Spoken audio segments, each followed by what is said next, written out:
નમસ્કાર વિદ્યાર્થી મિત્રો, હું છું ઝાલા જયેન્દ્ર અને તમે જોઈ રહ્યા છો ગુજરાતી એજ્યુકેશન. વિદ્યાર્થી મિત્રો, આજે હું તમને ધોરણ 6 વિષય ગણિત દ્વિતીય સત્ર પૂરક મૂલ્યાંકન 2 2023 અને 24નું પ્રશ્નપત્ર સમજાવી રહ્યું છું. વિદ્યાર્થી મિત્રો, તો જોઈએ પ્રશ્ન 1.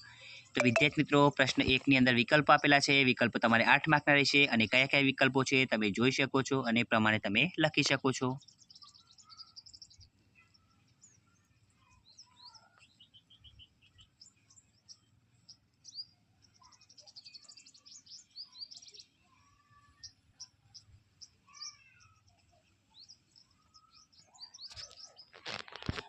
હવે પ્રશ્ન 2 જોવાનો છે વિદ્યાર્થી મિત્રો. આપણે પ્રશ્ન 2 ની અંદર પ્રત્યેક વિધાન સાચું બને એ તે ખાલી જગ્યા પૂરો. પ્રશ્ન 2 તમારે 8 માર્કનો રહેશે અને ખાલી જગ્યાઓ કઈ કઈ છે તમે જોઈ શકો છો.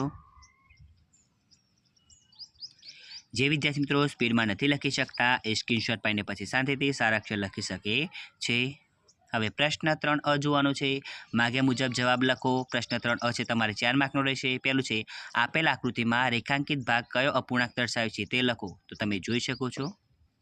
બીજું, છેદમાં 24 હોય તેવો નીચેના અપૂર્ણાંકનો સમાન અપૂર્ણાંક લખો. નંબર 3, નીચેના વિધાનોમાં બરાબર સંકેતો તમે જોઈ શકો છો કયા કયા છે. નંબર 4, દશાંશ ચિહ્નનો ઉપયોગ કરી કિલોમીટરમાં દર્શાવો. 18 મીટર બરાબર 0.018 કિમી છે. હવે બ, નીચેના દાખલા ગણો. ગમે તે 2 લખવાના છે. બ તમારે 4 માર્કનો રહેશે.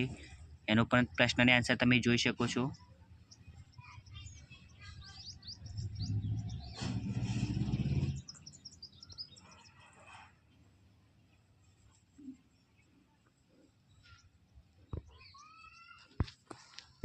હવે આગળના દાખલા આપણે જોઈએ વિદ્યાર્થી મિત્રો. નીચેના દાખલા ગણો. ગમે તે 4 લખવાના છે. પ્રશ્ન 4 તમારે 8 માર્કનો રહે છે. પહેલું છે સરવાળો કરો અને બીજું છે બાદબાકી કરો. તો બંને દાખલા તમે જોઈ શકો છો સાથે વિદ્યાર્થી મિત્રો.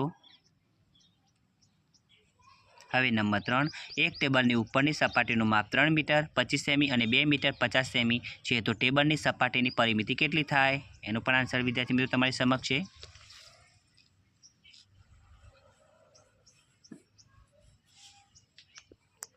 નંબર 4, 50 મીટર લંબાઈ ધરાવતા લંબચોરસ બાગનું ક્ષેત્રફળ 1500 ચોરસ મીટર છે તો બાગની પહોળાઈ શોધો.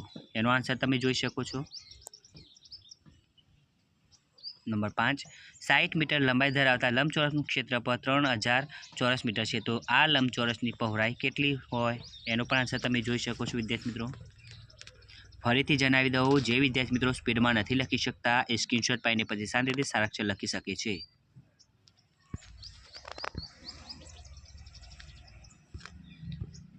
નંબર 5 નીચેની માહિતી એક કારખાનાના 30 કર્મચારીઓનું દૈનિક વેતન રૂપિયામાં દર્શાવે છે.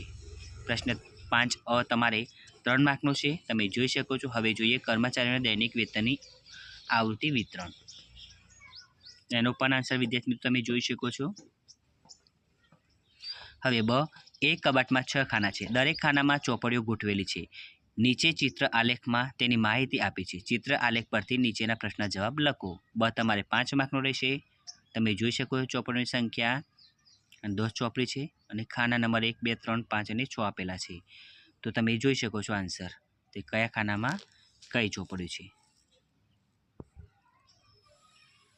તો વિદ્યાર્થી મિત્રો, તમને મારી આ વિડીયો પસંદ આવ્યો હોય તો વિડીયોને લાઇક કરો, કમેન્ટ કરો, શેર કરો અને સબસ્ક્રાઈબ જરૂર કરો. ધન્યવાદ.